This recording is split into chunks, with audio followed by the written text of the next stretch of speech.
Hello and welcome. I'm Maria from Sew Through Time, and this time we're making a 1920s 1-hour dress that we're going to turn into a witch outfit for Halloween. To start, we need to take a few measurements.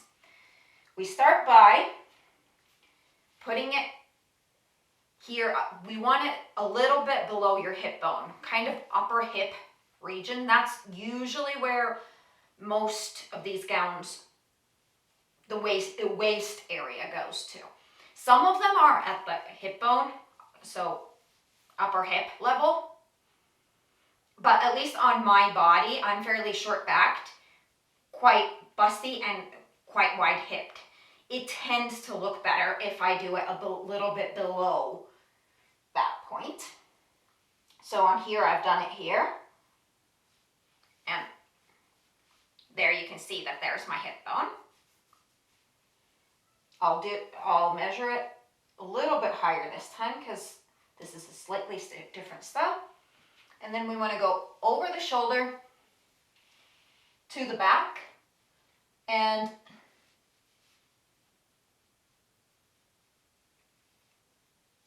figure out where that place is. And on my body, that is 38 inches. Now the pattern actually has you figuring out this length by putting pins in. And apparently, if you are a short person, it should be 2 inches lower than your waistline. If you're an average size person, it should be 3 inches. And if you're a tall person, it should be 4 inches. By 1920s standards, my 5'4" frame would be tall or on the edge of tall, which I think is awesome because I've never been tall in anything in my life. But yeah, I'm lazy, so, and besides, this dress has the line. They're quite obvious, so. And then to measure the skirt, we place again it to that edge where that waistline comes at your upper hip level. And then because this skirt is already the length that,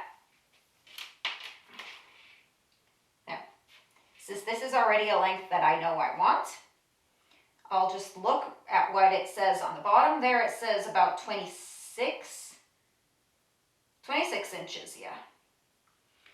And then I want to give myself a bit of extra room because even though it's cut on the selvage on the bottom, so it isn't hemmed there, the waist seam is going to take up some fabric.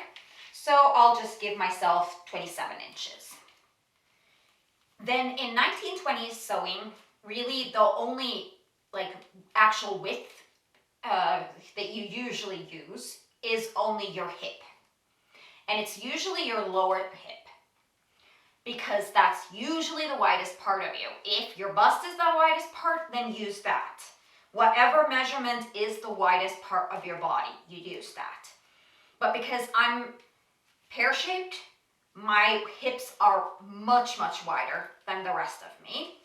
And since the skirt will have extra room because of, like in this style, there's tucks on the sides. Some of these styles will have extra fabric hanging out. All kinds of different kinds of ways that they give more room for the hip. So instead of using that, I'm going to use the high hip measurement at the point where it is. It's a little over 38. I mean, a little under 38. We'll go with 38. And then we'll add the 1.5 inches to that. And that will be what we will cut the bodice to. Now for the last measurement that this system has you take, and that is your armhole measurement. Again, you'll put it on your shoulder, and you want it moderately loose. So since I'm already wearing the same type of dress, it is easy for me to do, but you kind of want it slightly below modern bra area. It could be slightly tighter, but you don't want it like in most historical sewing where it comes really to your armpit. You don't want that in a 1920s style.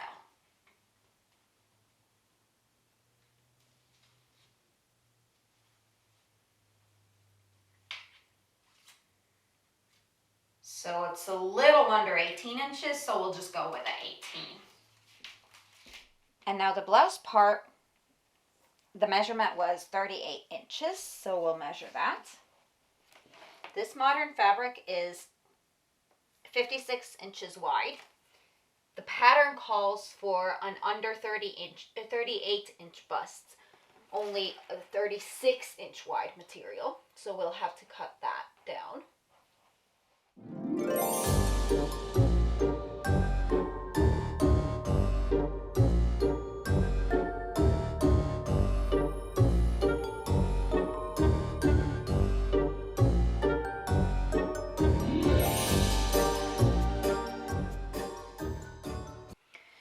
Okay, so the fabric is now folded so that here's the bottom edge, here's going to be the top edge. And this is the 9 inches that I figured out for the arms. And then I'm going to taper it down a little bit towards the wrist. I left my marking at 7 inches, but I don't want to taper it quite that much. I'll just eyeball it and that's fine. And then I couldn't figure out how to fold the neck the way they wanted. They wanted it 4.5 inches down and 4.5 inches that way, and then it is 1 inch in the back.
So now we're going to make the witch's hat. I'm not going to completely freehand this, but you could. I just want to make sure that it's an actual triangle.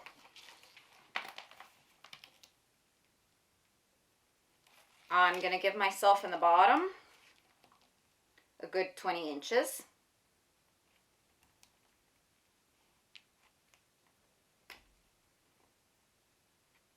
For the brim.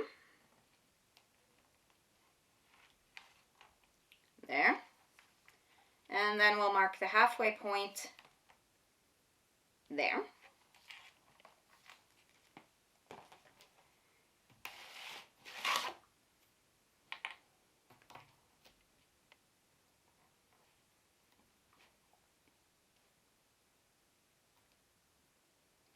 This is a non-stick baking mat that I'm using as my base.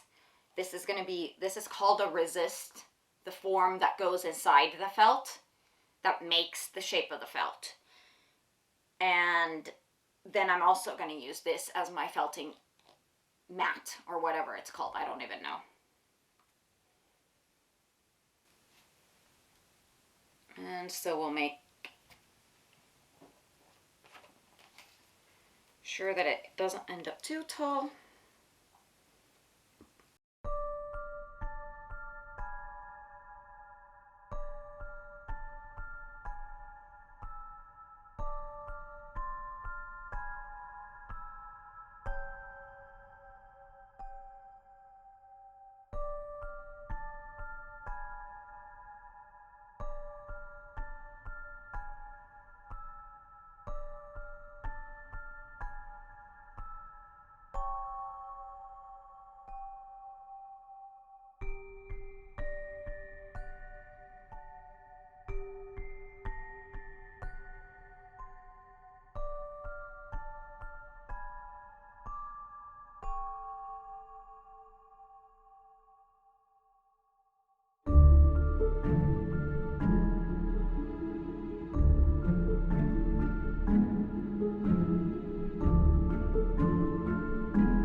still a little fuzzy, but it seems fairly like starting to felt down. So I'm just gonna call it good enough and flip this around.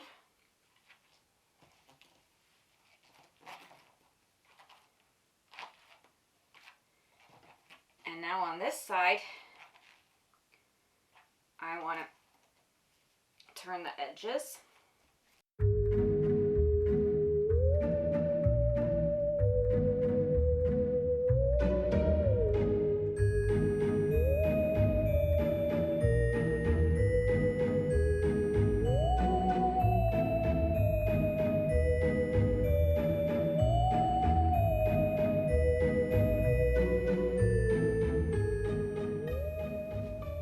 This top bit needs very much wool at all. So I'm just going to put a really small layer on it, mostly just on the middle part.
Okay, and now off camera I rinsed it in first hot water and then threw it around a few times, turned it around because the underside had less of a ridge, so it was actually cleaner looking, so I decided to go with the underside. And then I rinsed it again, but this time with cold water to stop the fulling process. And then I rinsed it with like lukewarm water so that my hands wouldn't freeze when I rinsed it out. Wring it out. And then I wrang it as much as I could, and then I wrapped it in a towel and squeezed the excess water out. And then after that, I steamed it and shaved it. And it's just standing there on its own, and it will be there for at least a day until it dries completely. And then we'll see how it turned out.